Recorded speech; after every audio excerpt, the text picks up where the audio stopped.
ભુજ કન્યા કેળવણી ક્ષેત્રે પાયાનું યોગદાન આપનારા Jain medical and education trust સંચાલિત માતૃછાયા કન્યા વિદ્યાલયની સ્થાપનાને 4 દાયકા પૂર્ણ થયા છે અને સ્થાપનાના 5મા દાયકાના પ્રવેશના ઉપલક્ષ્યમાં ત્રિદિવસીય કાર્યક્રમનું આયોજન કરવામાં આવનાર છે। ત્યારે આજે આ આયોજનના ઉપલક્ષ્યમાં નીકળેલી માતૃછાયા ગૌરવ યાત્રાએ કાર્નિવલ જેવો માહોલ સર્જી દીધો હતો। જ્યુબિલી ગ્રાઉન્ડથી ટ્રસ્ટી યોગેશભાઈ શાહ અને નિયામક નલિનીબેન શાહે ગૌરવ યાત્રાને પ્રસ્થાન કરાવ્યા બાદ વિવિધ મંડળી પ્રદર્શિત કરાવતી આ યાત્રા શહેરના રાજમાર્ગ પરથી પસાર થઈ પરત શાળાએ પહોંચી હતી। માતૃછાયા શાળાએ પોતાની 4 દાયકાની યાત્રા દરમિયાન જે શ્રેષ્ઠતમ સિદ્ધિ હાંસલ કરી છે તેનું નિરૂપણ કરી આ ગૌરવ યાત્રાના માધ્યમથી પર્યાવરણ બચાવ, સ્વચ્છતા અભિયાન સહિતની બાબતોને વણી લઈ જનજાગૃતિનો સંદેશો વહેતો કર્યો હતો। ગૌરવ યાત્રામાં શાળાના બાળકો, શિક્ષકો વિશિષ્ટ પરિધાન એવં વેશભૂષા પરિવેશ સાથે જોડાયા હતા। આયોજનને સફળ બનાવવા માટે શાળા પરિવારે જહેમત ઉઠાવી હતી। કાર્યક્રમની શૃંખલા અંતર્ગત 22મીએ રાજ્યના શિક્ષણ મંત્રી ભૂપેન્દ્રસિંહ ચુડાસમા વિશેષ રીતે ઉપસ્થિત રહેનાર છે। આ પ્રસંગે શાળાના માધ્યમિક શાળાના આચાર્યએ ચંચળ ન્યૂઝ સાથે વાત કરી હતી। તમે કાર્નિવલ કહો છો, પણ આ કાર્નિવલનો તો આ માતૃછાયાની ગૌરવ યાત્રા હતી।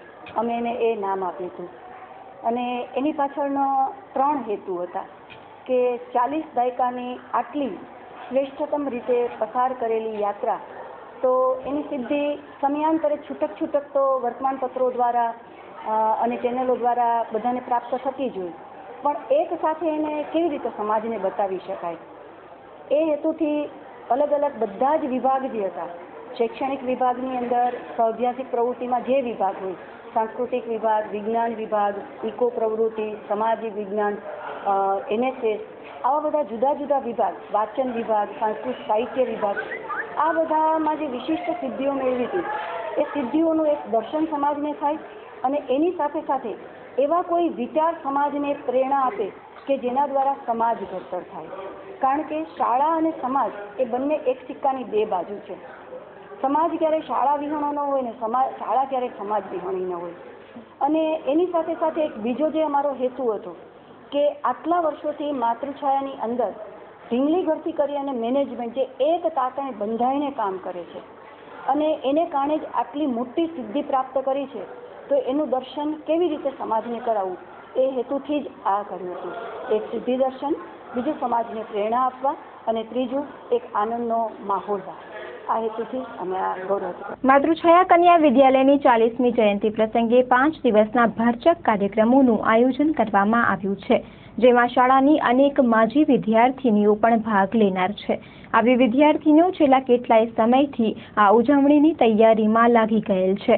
5 દિવસ સુધી યોજાનારા આ કાર્યક્રમોની જાણકારી આપતા શાળાના પ્રાથમિક વિભાગના આચાર્યએ ચંચળ ન્યૂઝ સાથે વાત કરી હતી। અમારું આયોજન છે ને આમ કુલ 5 દિવસનું છે।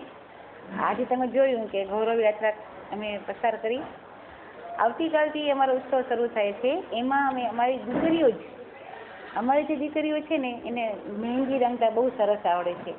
તો જે ઘરે પ્રસંગ આપણા ઘરે હોય તો બધા કેમ મહેંદી રંગતા હોય, મહેમાનો આવે, તો જેટલા અહીંયા આવશે એને અમારી દીકરીઓ મહેંદીથી રંગીને એનું સ્વાગત કરશે। પછી 20 થી 21 3 દિવસ અમારો કાર્યક્રમ છે। સવારનું સેશન છે અને રાત્રિનું સેશન। સવારના સેશનમાં બધી વ્યાખ્યાનો છે। બીજા દિવસે ભૂતપૂર્વ વિદ્યાર્થીઓનું સંમેલન છે। આમ તમે નહીં માનતા હો, વિદેશથી બોમ્બે, બરોડા, અમદાવાદ, દુબઈ, લંડન, અમેરિકાથી અમારી વિદ્યાર્થીઓ આવી છે અને એ ત્યાંથી આવીને પોતાના ગ્રુપ તૈયાર કરીને પોતે જ પોતાનું પરફોર્મન્સ અહીંયા આપશે।